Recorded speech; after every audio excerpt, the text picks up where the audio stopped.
everyone, welcome back to my channel. I am so excited about today's video because we are talking about books again. So I'm going to be doing my September wrap up. I read 9 books this month and I'm going to be walking you through them. The first book was What You Wish For by Catherine Center. I was super excited to read this book because I loved Things You Save in a Fire so much. That one was like 5 stars.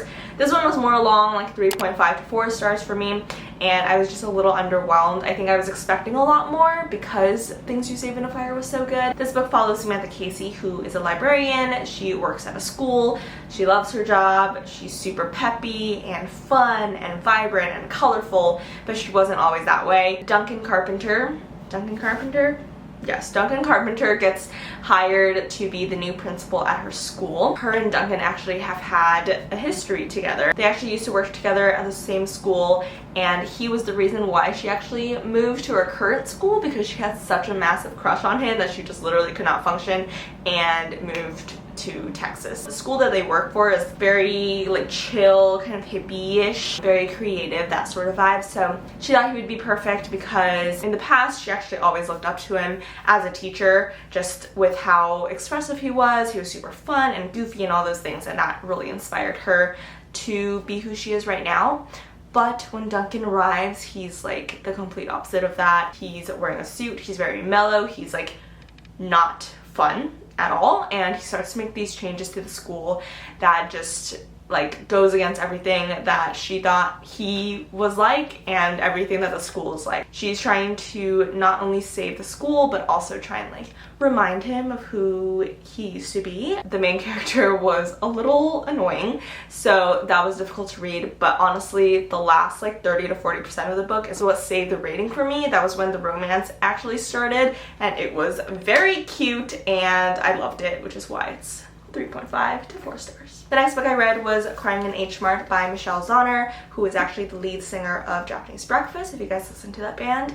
But oh my goodness, this book was sad. I cried so much. To give you some context, the first line of the book is, "Ever since my mom died, I cry in Mart." Like, so this book is a memoir, and it's about Michelle processing her mom's diagnosis and her mom's death.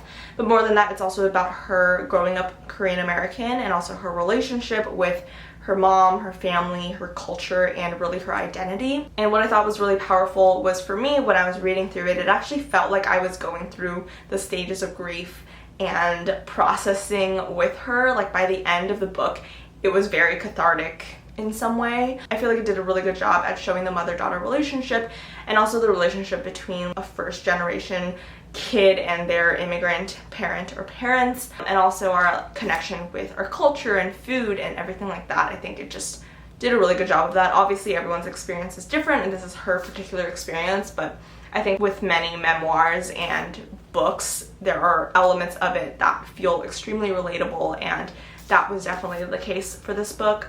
Would highly recommend it. 5 stars. It was just so good. Next up, we have Malibu Rising by Taylor Jenkins Reid, whom I love, but unfortunately this book was a 3.5 stars for me. Not unfortunately, I mean 3.5 stars is still pretty good, but compared to Evelyn Hugo and Daisy Jones and the Six, which were both like 4 or 5 stars for me, this book just like was a little underwhelming. I think I was expecting some big plot twist because she does that so well in all her other books, but she just didn't do that for this one. So I don't know, I think I was disappointed by that. But other than that, it was good. If you aren't expecting a plot twist, then you probably would enjoy this much more. So this book is set in 1983 in Malibu, California, and it follows the Riva family. And the Riva family consists of 4 siblings. There's Nina, who's the oldest. She's like a supermodel and a surfer. There's Hudson and Jay, who are brothers, and Hudson's a photographer, Jay's a surfer, and Kit, who is just the baby sister, and she is also a surfer. So they have this party at their mansion every single year. It's like the party of the year. Everyone who's anyone who's anyone goes there. It's like celebrities, famous people, just like the party, you know? Nina's not looking forward to it because she just got publicly dumped by her husband. Hudson is hiding this huge secret from his brother, Jay. Jay is super excited because this girl that he's really into is gonna show up, and Kit invited someone without telling any of her siblings. So by midnight the party's out of control, and then by morning the house is actually set on fire. Yeah, so that's the premise of everything. I think Taylor Jenkins Reid did a wonderful job, as always, at building up the world. She always does a really good job just world building and everything, where I just like, I always forget if this is a fiction or non-fiction because she does it so well. And I think there was decent character development compared to Evelyn Hugo and Daisy Jones and the Six. It just wasn't as good. But if you're looking for, or if you like old Hollywood and glamour and celebrity stuff, then you'll probably love this book, because that's why I really liked it. Alright, so next up we have The Roommate, and I've actually been wanting to read this book for a while now. My cousin really recommended it to me, and then I started seeing it on Book Talk everywhere, and everyone was talking about it, so finally got the chance to pick it up. This was 4 stars for me. It was a really, really cute and fun read, and the premise is just like, oh my god. So it's about Clara, who is this East Coast elite girl, and she decides to drop everything in her kind of picture perfect world to move to California, move to LA, to move in with her childhood best friend, who's also her lifelong crush. But by the time she gets to LA, her childhood crush is like, actually no, I'm gonna ditch you because my band's going on tour, so I'm gonna go. So he sublets his room out to some random guy on Craigslist called Josh, and Josh moves in. She ends up deciding to stay in LA despite her best friend not being there and rooming with Josh. So then she finds out that Josh is actually a super famous porn star, and they decide to tackle the stigma of porn for women and also advocating for better sex for women together. And yeah, it's a roommates to lovers trope, which is always fun to read and really cute. But yeah, this was adorable. I also will say it is quite spicy, so keep that in mind. Next we got Untamed by Glennon Doyle, which was 3 stars for me. So I heard a lot of good things about it. It's been, I mean, this book is literally everywhere. Everyone recommends it. And it's really about her unlocking this authentic part of herself, unlocking this part of herself that she has been kept caged in for years and years and years. And it was super interesting to read. Lots of good highlights. I think the way that she writes is amazing, and she's able to distill and just simplify really muddy and confusing things into like a very succinct sentence. It was great to read. It was easy to read. The only reason why it's kind of a lower ranking for me is because it just very clearly comes from a privileged white woman perspective, and that just is not relatable many times, and some of the things just felt a little tone deaf from my perspective just because of different backgrounds and stuff.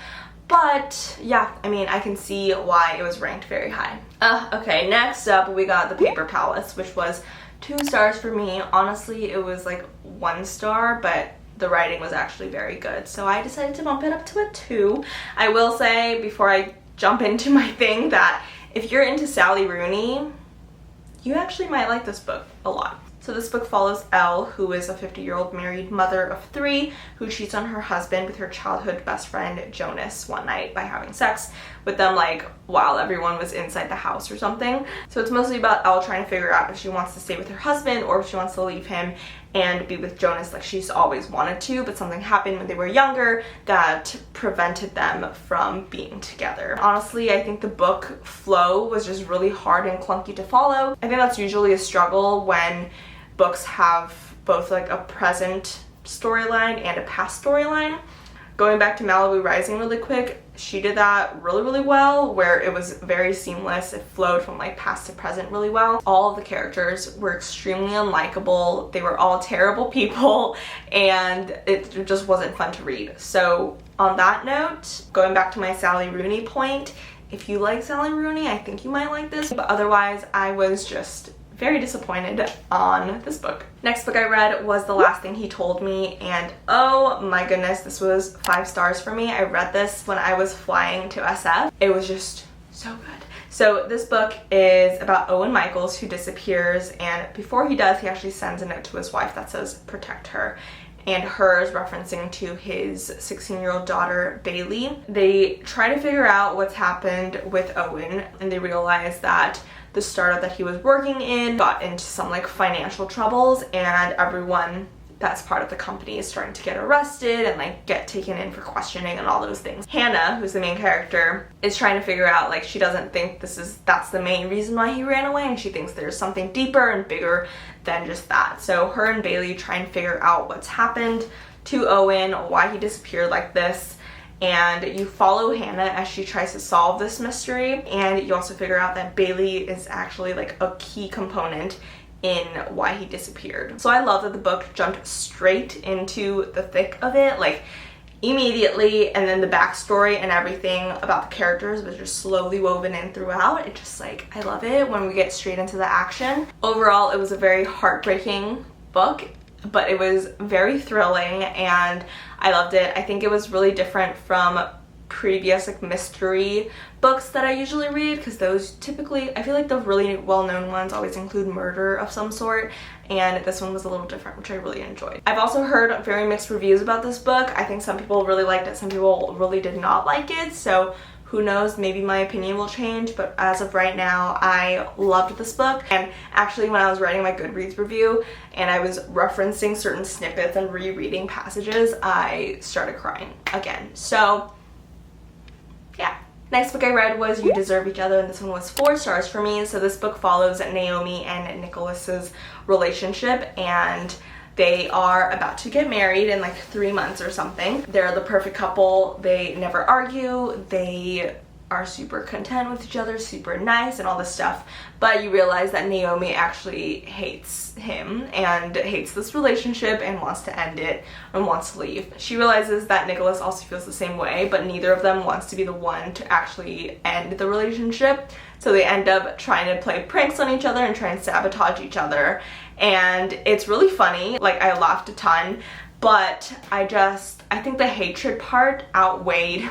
There was too much hatred in it. It was supposed to be a lovers to enemies to lovers trope, and it was just, there was so much hatred that it was confusing. And the only reason why it's 4 stars is because the back half of the book, which is when they like are lovers again and like love each other again, was the best.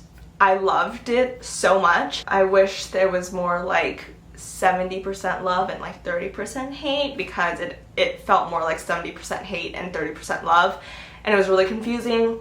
And because of that, the main character was extremely annoying to me, just like with how much she hated him. At some point it just felt like she should just leave him if she's so frustrated by him and so annoyed with everything he does. And also, it was just, so much could have been solved had they just communicated, which is always the thing, like in movies, in books, whenever the solution is just communication, like, it's just extremely frustrating.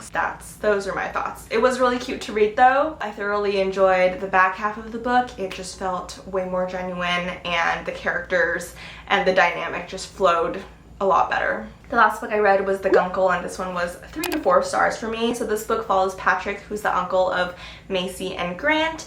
Their mom passes away, and their dad, who's Patrick's brother, ends up going to rehab for a few months. So Macy and Grant stay with Patrick, who they also called Gup, or Day Uncle Patrick, which is like so cute. So they stay with him in Palm Springs, and it was honestly just a very sweet book to read about and to see the character development throughout the book as Patrick gets, you know, affected and influenced by his niece and nephew, and as Maisie and Grant are learning from Patrick. Yeah, it was just a very sweet book. I think it reminded me in some ways of The House in the Cerulean Sea, with the kind of adult and child dynamic. Overall, it was a little slow for me, but it was a really heartwarming and emotional book. I did cry many times, so alright, you guys, those are all the books that I read in September. If you've read any of these, let me know what you thought down below. And if you have any recommendations on what I should add to my book list, also let me know. I'll link my Goodreads account down below. And I'm very excited for next month's wrap up, because I just finished one of my new favorite books that I've ever read. I started and finished it on October 1st. I wish I started it a little earlier so I could have included it in this month's video, but you'll have to wait for next month. I'm super excited to share with you guys. So if you guys like this video, be sure to give it a thumbs up. Don't forget to subscribe, and I will see you guys next time. Bye! You should have seen the way that you blew I saw your face in the moon. I promise I'll be with